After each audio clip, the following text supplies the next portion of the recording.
Hey guys, thanks for joining us today. I got Jared Ty. He is an icon of mine. He's huge on Facebook.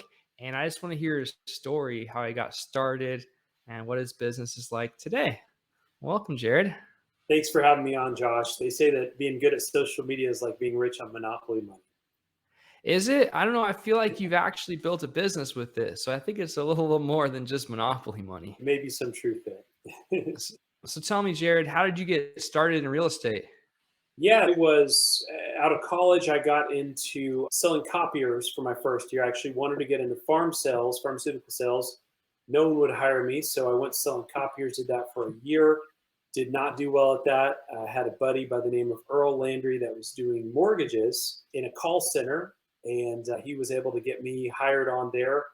I did mortgages for a total of 12 years. My last year in mortgage, I was in retail mortgage, face to face local mortgage, and I wasn't doing as well at that as I wanted to. So I hit a fork in the road and I said, look, I need to either go all in as a local lender or I need to try something else. So I decided to actually move over to real estate. That was 4 years ago now. And the grace of God, we've had a good run here. So, You've only been an agent for 4 years? yes, sir.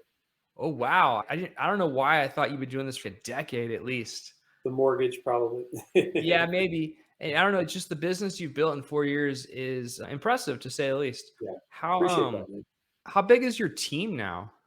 So there are four of us agents, and we have a fantastic assistant admin by the name of FICA. Yeah, so we're having fun. Is your assistant local or a virtual? She is. FICA is local. Oh, cool. We also tried supplementing the team with a virtual assistant from the Philippines. Did not work out. Great guy. However, what I learned from the VA situation is that virtual assistants only as good as what you put into them.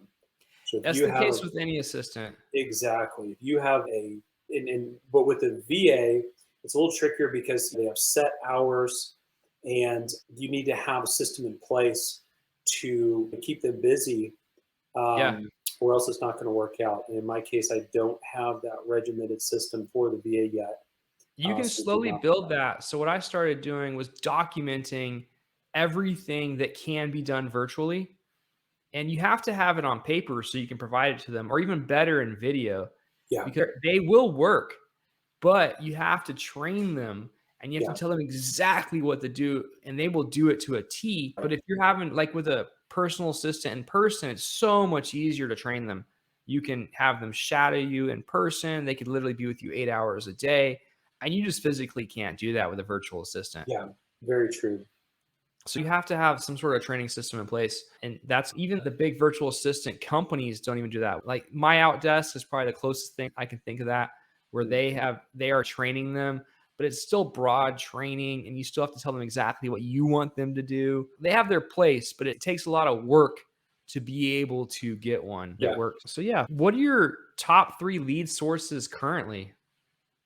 Yeah, I've been big into social media marketing since I was in mortgage. I just had an epiphany one day when I left. So I was with a big bank for over 10 years. And as I mentioned, I went to retail.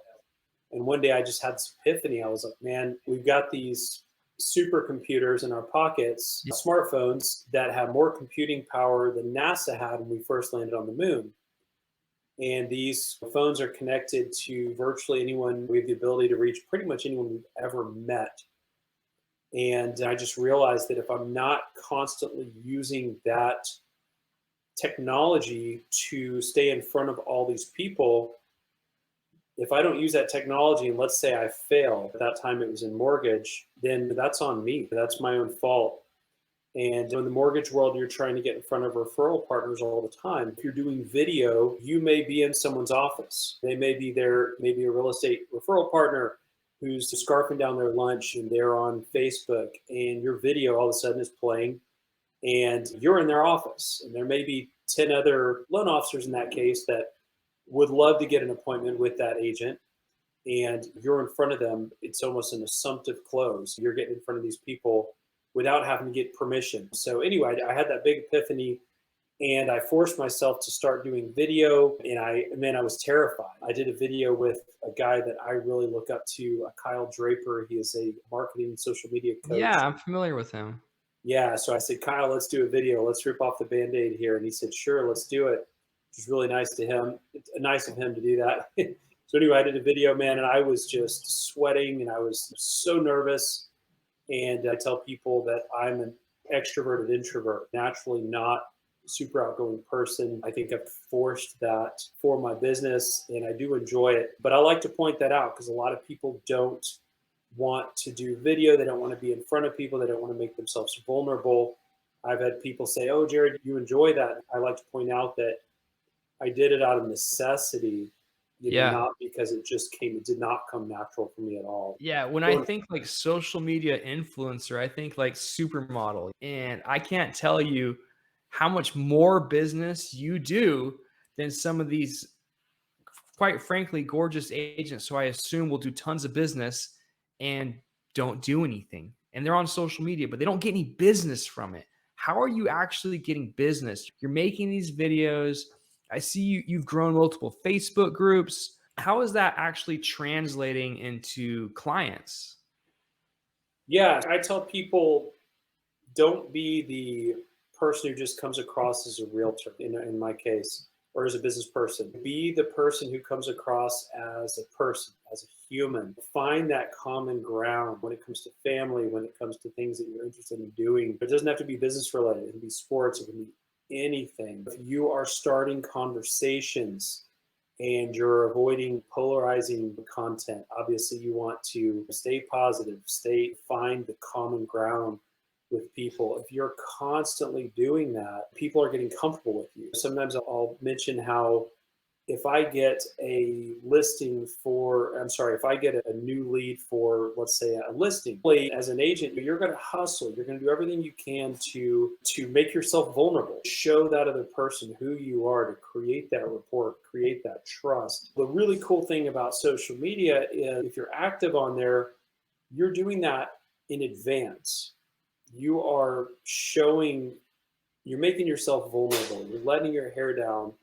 You're showing people who you are. They are starting to know, trust you before there's ever a business need. I have a listing appointment tomorrow actually for someone who I added on Facebook probably 5 years ago. And this is a person who's not even active on Facebook. But when they reached out to me, they said, "Hey, I always see you on there. I always see your stuff. And whenever I thought of listing my house, you're the first name that came up because of your Facebook."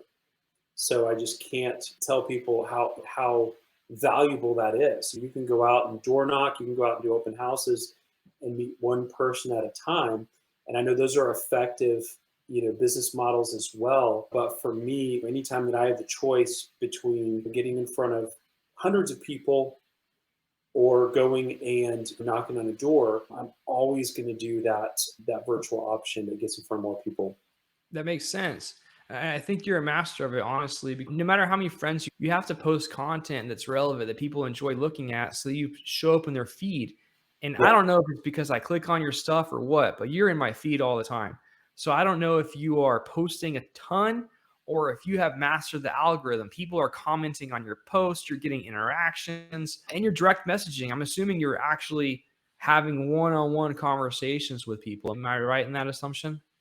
Yeah, I am. I'm always trying to not overdo it as far as the direct messaging, things like that. But I've had a really good run with it. When I do follow up with people, I never try to put them on the spot. Yeah. If I'm messaging someone, I'm never saying, "Hey, are you going to buy or sell your home, sell a home in the next 2 years?" I'm asking them. I'm honestly not even really asking questions because I don't want to put them on the spot. I'm more just throwing out there, "Hey, thought about you. Hope you're doing great." I will say if I can ever Not help even anyone. real estate related, you're just talking. So honestly, the messaging, I will pull that back to real estate. I'll say, "Hey, I hope you're doing great. If I can ever help anyone with real estate needs, please keep us in mind." That way I'm not flat out asking, "Hey, do you know anybody that needs to buy a house or sell a house?" Because I don't want to put them on the spot. I'd rather passively put that reminder out there that, "Hey, I'm here." And again, not create that awkwardness of making them asking a question that requires a response. And the other thing I've noticed you do is you actually own multiple Facebook groups. I'm aware of at least two. How many Facebook groups do you own or manage? I've got a handful. I do. I have one. And you grow them pretty quick. That last one, I feel like you put it up, I feel like less than a month ago, and there's already 1,000 agents in this group. So you've got groups for agents, and you also So have groups for non-agents. yeah, so that one's called Real Estate World. If any agents are watching this here, we'd love to have you guys join. But yeah, so basically on that one, I created the group, and Facebook has a cool feature where you can find people. You can actually find friends that have other groups in common. So Okay. I was able to go in and pull up other real estate groups and find friends in common.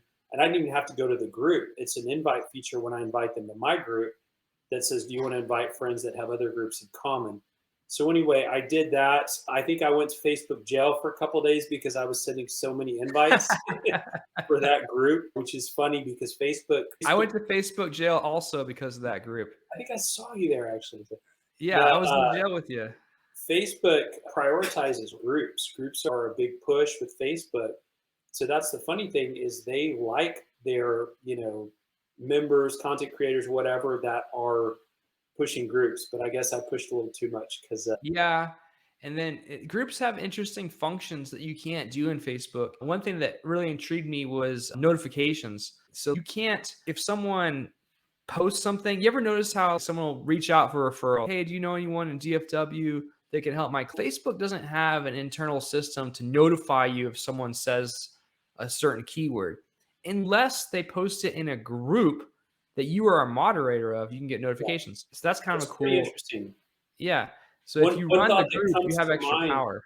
One thought that comes to mind, you could use the search. Obviously, it's not the same thing as a Yeah. notification, but you could use the search feature, search for a keyword, and then go to click the tab that says posts. Yeah. I But do yeah, that you're from right. time to time, but it's a active or it's not a passive activity. You have to Yeah, prospect for it almost. You have to like, oh, I wonder who posted about this today, and you check and but like those referral posts, it's like that. Someone yeah, will post, hey, I need an agent in Dallas, and then by the time you see it, there's 50 comments. Um, and it's like, woo. So it'd be nice yeah, if you saw it a little earlier. yeah. Uh, Very true. Yeah, a big thing that I try to do is I try to start with content. Anytime I have a thought that I think is interesting, my thought is there's other people out there who might enjoy chatting about this. Trying to broadcast ideas. If I have an idea, whether it's work related, whether it's not, I'm constantly thinking, hey, this would make a cool conversation. yeah. So I start with the content, but at the same time, I also have kind of a graph in my mind of, hey, what are all the platforms that this could be appropriate for? Every platform's different. Take LinkedIn, for example, it needs to be So you're some. big on LinkedIn, right? LinkedIn and Facebook are your two main ones? So the funny thing is, I'm going to be totally honest, not even a big fan of LinkedIn. It's just one of the platforms that I'm duplicating content to. So I start with the content and then I think, okay, what would this be appropriate for?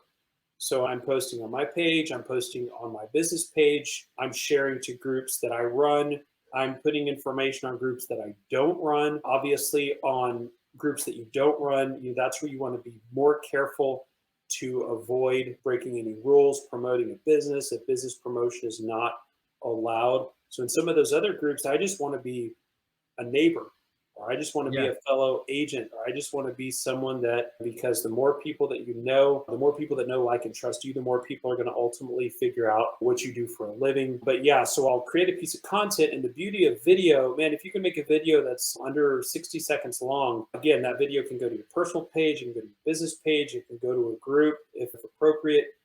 It can go to Instagram. It can go to TikTok. It can go to YouTube. YouTube has their long form content, and they also have YouTube Shorts now, which is their take essentially on TikTok, which of course Facebook, Instagram are also doing Reels now. So I know this might sound intimidating to someone, not to you, but to someone who's just not on social media much. It's really simple, guys. Start with content.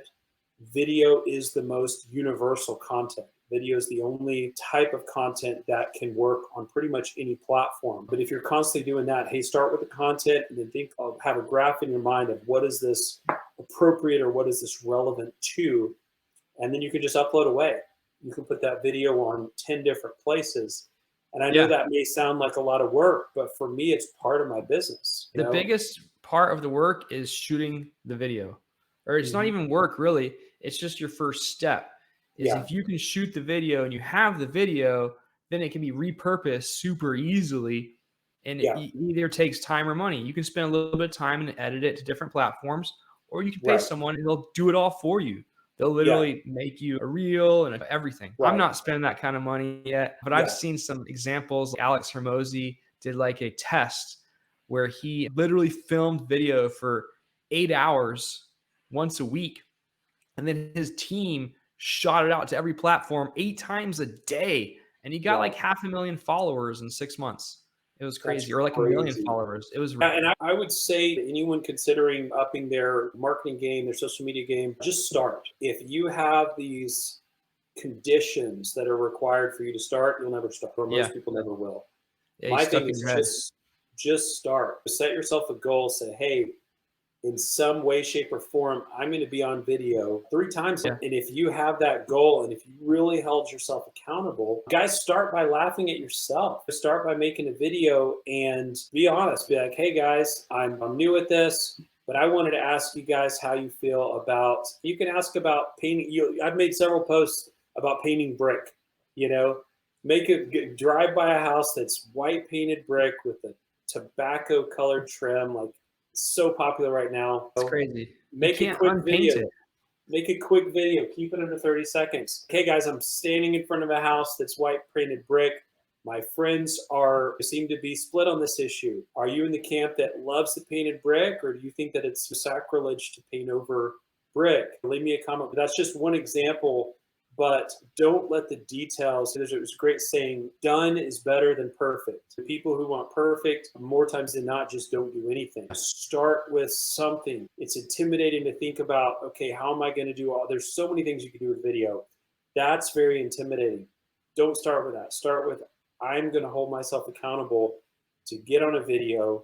I can literally hold the phone in selfie mode, ask a question, share a really quick point that I like to listen to podcasts like this one. Share something that you learned on a podcast. Ask your friends. Say, hey, guys, if you're in the real estate, say, hey, guys, I was just curious. I'm trying to get on video more, and I thought a neat question to ask would be, when did you buy your first house and how much was it? Or how Yeah, much did someone you asked pay? that question recently on Facebook and it got 200 comments, I Is noticed. that right? That Wow. exact question. Yeah. How much When did your did you buy your parents first pay? house and how much did you pay for it? That's all it Yeah. was. How much And it did had your parents pay for their first house? That's a fun yeah. one because it's fun to think about how much the times have changed. But that's my biggest thing, guys, is start small. Get in front of a camera. Guys, I'm self-conscious about the way I look. I've got a large head in more ways than one. So I'm self-conscious about it. I don't love the way I look or sound on video, frankly, but I've gotten used to it. And that's the thing, is every client that you ever work with or that you ever want to work with, you're going to have to get vulnerable for. Yeah. Why not just put yourself out there now, get vulnerable, create that light, create that trust? I read some kind of stat that the great majority of communication is nonverbal. There's a ton that comes through your body language, your eye contact, that doesn't come through on a text or on a written post or on an email. Yeah. So, An email or text has no emotion. yeah, Video is like 1,000 pictures. yeah, exactly. How many times have we misinterpreted a text or something that people put on social media to where Yeah. you're assuming their tone? And how many times do we assume wrong? That's the beauty of video, is you're making yourself likable. I went to lunch with somebody who is a fellow entrepreneur. It was probably a year or two ago, and I had been connected with this person for a long time on social media. And my advice was like, get on video. I said, you're very likable. You're very trustworthy. You're funny. You've got a really good dry sense of humor in this case. I said, you have to broadcast. You have to get that in front of all these people who know your name, they need to also know your personality, your trustworthiness. So anyway, this is the main source of our business, and obviously, video, social media marketing, that's just getting your foot in the door. You still have to be a great professional at what you do, but how many people are there out there that are wonderful real estate agents, or they're wonderful loan officers, or they're wonderful at another profession, but Knows about it. knows, They're a yeah, secret nobody agent. knows about that. Yeah. So what are you most excited for the next few years? What's your 5-year goal going forward? Yeah, so the big thing for me is just being purposeful. If our clients can see that, hey, your experience is, when again, marketing just gets your foot in the door. Their experience needs to be the number one thing. You know what I'm saying? I would much rather have happy clients. We just got a fantastic review from a client today.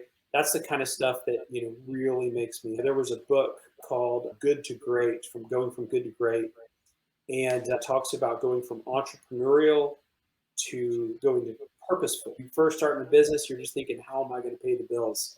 How am I going to make a quick buck? But when you reach that point to where, okay, client satisfaction is number one. That's my focus, is the client experience.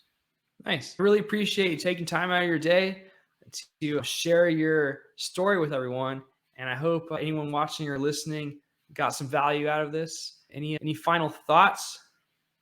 Yeah, thanks for having me, Josh. I would just ask that anyone listening, if you're listening on a podcast, be sure to subscribe. That way you'll be notified automatically as new podcasts come out, and as guests who are prettier to look at than me come on the show. So I got some guests. I'm always looking for more.